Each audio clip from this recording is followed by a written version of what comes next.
নমস্কার। ঠাকুরমা স্বামীজির সকল ভক্তকে জানাই সকলের মা শ্রীমা সারদা চ্যানেলে সুস্বাগতম। আজ পড়ব স্বামীজির স্বামী শিষ্য সংবাদ এই গ্রন্থ থেকে কিছু নির্বাচনী অংশ। এটি বাণী ও রচনার নবম খণ্ডেও আছে, আবার আলাদাভাবেও স্বামী শিষ্য সংবাদ আলাদা গ্রন্থও আছে। তো আমি এই বাণী রচনার বই থেকেই পড়ছি। আসুন স্বামীজির প্রণাম মন্ত্রটি পড়ে নিই।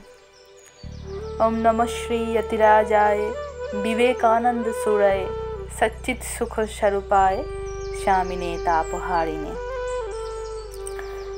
স্থান বেলুর ভাড়াটিয়া মঠবাড়ি। কাল নভেম্বর মাস 1898। আজ 2-3 দিন হইল স্বামীজি কাশ্মীর হইতে প্রত্যাবর্তন করিয়াছেন। শরীর তেমন ভালো নাই। শিষ্য মঠে আসিতেই স্বামী ব্রহ্মানন্দ বলিলেন, কাশ্মীর থেকে ফিরে আসা অবধি স্বামীজি কারোর সঙ্গে কোনো কথাবার্তা কর না, স্তব্ধ হয়ে বসে থাকেন।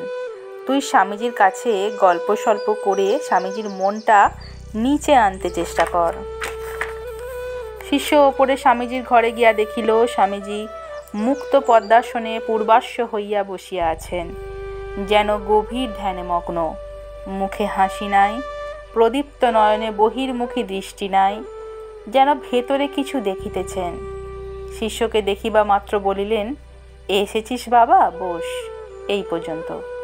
স্বামীজির বাম নেত্রের ভেতরটা রক্তবর্ণ দেখিয়া শিষ্য জিজ্ঞাসা করিল, আপনার চোখের ভেতরটা লাল হইয়াছে কেন? ও কিছু না বলিয়া স্বামীজি পুনরায় স্থির হইয়া বসিয়া রহিলেন।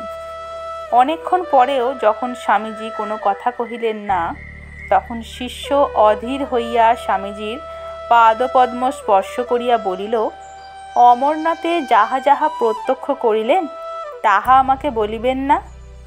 পাদস্পর্শে স্বামীজির যেন একটু চমক ভাঙিল, যেন একটু বহির্দৃষ্টি আসিল।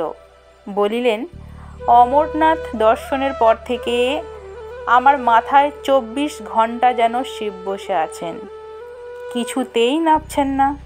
শিষ্য শুনিয়া অবাক হইয়া রহিল। স্বামীজি, অমরনাথ ও পরে ক্ষীরভবানীর মন্দিরে খুব তপস্যা করেছিলাম, যা তামাক সেজে নিয়ে আয়। শিষ্য প্রফুল্ল মনে স্বামীজির আজ্ঞা শিরোধার্য করিয়া তামাক সাজিয়া দিল। স্বামীজি আস্তে আস্তে ধূমপান করিতে করিতে বলিতে লাগিলেন, অমরনাথ যাবার কালে পাহাড়ে একটা খাড়া চড়াই ভেঙে উঠেছিল। সে রাস্তায় যাত্রীরা কেউ যায় না, পাহাড়ি লোকেরাই যাওয়া আসা করে। আমার কেমন রোগ হলো, ওই পথেই যাব তো যাবই। সেই পরিশ্রমে শরীর একটু দমে গেছে। ওখানে এমন কনকনে শীত যে গায়ে যেন সূচ ফুটছে। শিষ্য, শুনেছি উলঙ্গ হয়ে অমরনাথকে দর্শন করিতে হয়, কথাটা কি সত্য? স্বামীজি বলছেন, হ্যাঁ, আমিও কৌপিন মাত্র পরে ভস্য মেখে গুহায় প্রবেশ করেছিলাম। তখন শীত গ্রীষ্ম কিছুই জানতে পারিনি, কিন্তু মন্দির থেকে বেরিয়ে ঠান্ডায় যেন জড়ো হয়ে গেছিলাম। শিষ্য, পায়রা দেখিয়েছিলেন কি? শুনিয়াছি সেখানে ঠান্ডায় কোনো জীবজন্তুকে বাস করিতে দেখা যায় না, কেবল কোথা হইতে এক ঝাঁক শ্বেত পারাবত মধ্যে মধ্যে আসিয়া থাকে। স্বামীজি বলছেন, হ্যাঁ, 3-4টে সাদা পায়রা দেখেছিলুম। তারা গুহায় থাকে কি নিকটবর্তী পাহাড়ে থাকে তা বুঝতে পারলুম না। শিষ্য বলছেন, মহাশয়, লোকে বলে শুনিয়াছি গুহা হইতে বাইরে আসিয়া যদি কেহ সাদা পায়রা দেখে তবে বুঝা যায় তাহার সত্যই শিব দর্শন হয়েছে। স্বামীজি, শুনেছি পায়রা দেখলে যা কামনা করা যায় তাই সিদ্ধ হয়। অনন্তর স্বামীজি বলিলেন, আসিবার কালে তিনি সকল যাত্রী যে রাস্তায় ফেরে সেই রাস্তা দিয়েই শ্রীনগরে আসিয়াছেন। শ্রীনগরে ফিরিবার অল্পদিন পরেই ক্ষীরভবানী দেবীকে দর্শন করিতে যান এবং 7 দিন তথায় অবস্থান করিয়া ক্ষীর দিয়া দেবীর উদ্দেশ্যে পূজা ও হোম করিয়াছিলেন। প্রতিদিন 1 মণ দুধের ক্ষীর ভোগ দিতেন ও হোম করিতেন। একদিন পূজা করিতে করিতে স্বামীজির মনে উঠিয়াছিল, মা ভবানী এখানে সত্য সত্যই কত কাল ধরিয়া প্রকাশিত রহিয়াছেন। পুরাকালে যবনেরা আসিয়া তাহার মন্দির ধ্বংস করিয়া যাইল, অথচ এখানকার লোকগুলো কিছুই করিল না। হায়, আমি যদি তখন থাকতাম, তবে কখনো উহা চুপ করিয়া দেখিতে পারিতাম না। এইরূপ ভাবিতে ভাবিতে তাহার মন যখন দুঃখে ক্ষোভে নিতান্ত পীড়িত, তখন স্পষ্ট শুনিতে পাইলেন মা বলিতেছেন, আমার ইচ্ছাতেই যবনেরা মন্দির ধ্বংস করিয়াছে। আমার ইচ্ছা, আমি জীর্ণ মন্দিরে অবস্থান করিব। ইচ্ছা করিলে আমি কি এখনই এখানে সপ্ততল সোনার মন্দির তুলিতে পারি না?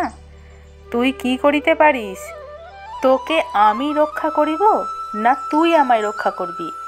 স্বামীজি বলিলেন, ওই দৈববাণী শোনা অবধি আমি আর কোনো সংকল্প রাখি না।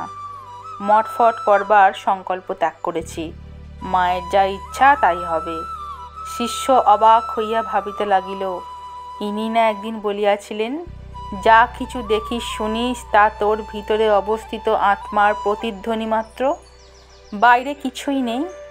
শিষ্য স্পষ্ট বলিয়াও ফেলিল, মহাশয়, আপনি তো বলিতেন এই সকল দৈববাণী আমাদের ভিতরের ভাবের বাহ্য প্রতিধ্বনি মাত্র। স্বামীজি গম্ভীর হইয়া বলিলেন, তা ভেতরেই হোক আর বাইরেই হোক, তুই যদি নিজের কানে আমার মতো ঐরূপ অশরীরী কথা শুনিস, তাহলে কি করে মিথ্যা বলতে পারিস? দৈববাণী সত্য সত্যই শোনা যায়, ঠিক যেমন এই আমাদের কথাবার্তা হচ্ছে, ঠিক তেমনই। শিষ্য আর দ্বিরুক্তি না করিয়া স্বামীজির বাক্য শিরোধার্য করিয়া লইল, কারণ স্বামীজির কথায় এমন এক অদ্ভুত শক্তি ছিল যে তাহা না মানিয়া থাকা যাইত না। যুক্তিতর্ক যেন কোথায় ভাসিয়া যাইত। শিষ্য এইবার প্রেতাত্মাদের কথা পারিল। বলিল, মহাশয়, এই যে ভূত প্রেতাদি যোনির কথা শোনা যায়, শাস্ত্রেও যাহার ভূয় ভূয় সমর্থন দৃষ্ট হয়, সেই সকল কি সত্য সত্যই আছে? স্বামীজি বলছেন, সত্য বই কি, তুই জানা দেখিস তা কি আর সত্য নয়? তোর দৃষ্টির বাইরে কত ব্রহ্মাণ্ড দূর দূরান্তরে ঘুরছে, তুই দেখতে পাস না বলে তাদের কি আর অস্তিত্ব নেই? তবে ওই সব ভুতুরে কাণ্ডে মন দিস নে। ভাববি ভূত প্রেত আছে তো আছে, তোর কাজ হচ্ছে এই শরীর মধ্যে যে আত্মা আছেন তাকে প্রত্যক্ষ করা। তাকে প্রত্যক্ষ করতে পারলে ভূত প্রেত তোর দাসের দাস হয়ে যাবে। শিষ্য বলছেন, কিন্তু মহাশয়, মনে হয় উহাদের দেখিতে পাইলে পুনর্জন্মাদি বিশ্বাস খুব দৃঢ় হয় এবং পরলোকে আর অবিশ্বাস থাকে না। স্বামীজি বলছেন, তোরা তো মহাবীর, তোরা আবার ভূত প্রেত দেখে পরলোকে কি দৃঢ় বিশ্বাস করবি? এই শাস্ত্র সায়েন্স পড়লি, এই বিরাট বিশ্বের কত গূঢ় তত্ত্ব জানলি, এতেও কি ভূত প্রেত দেখে আত্মজ্ঞান লাভ করতে হবে? ছি ছি। শিষ্য বলছেন, আচ্ছা মহাশয়, আপনি স্বয়ং ভূত প্রেত কখনো দেখিয়াছেন কি? স্বামীজি বলছেন, তাহার সংসার সম্পর্কীয় কোনো ব্যক্তি প্রেত হইয়া তাহাকে মধ্যে মধ্যে দেখা দিত, কখনো কখনো দূর দূরের সংবাদ সকলও আনিয়া দিত, কিন্তু তিনি পরীক্ষা করিয়া দেখিয়াছিলেন তাহার কথা সকল সময় সত্য হইত না।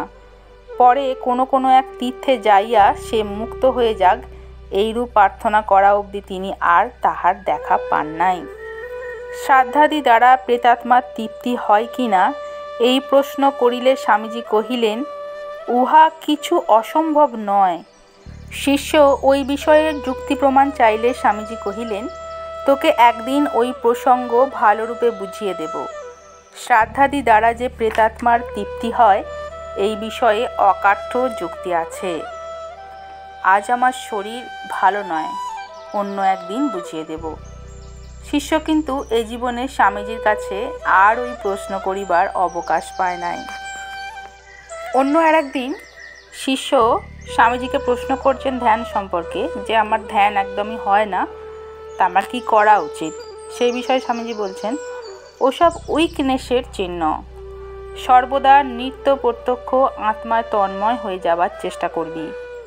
আত্মদর্শন একবার হলে সব হলো, জন্ম মৃত্যুর পাশ কেটে চলে যাবি।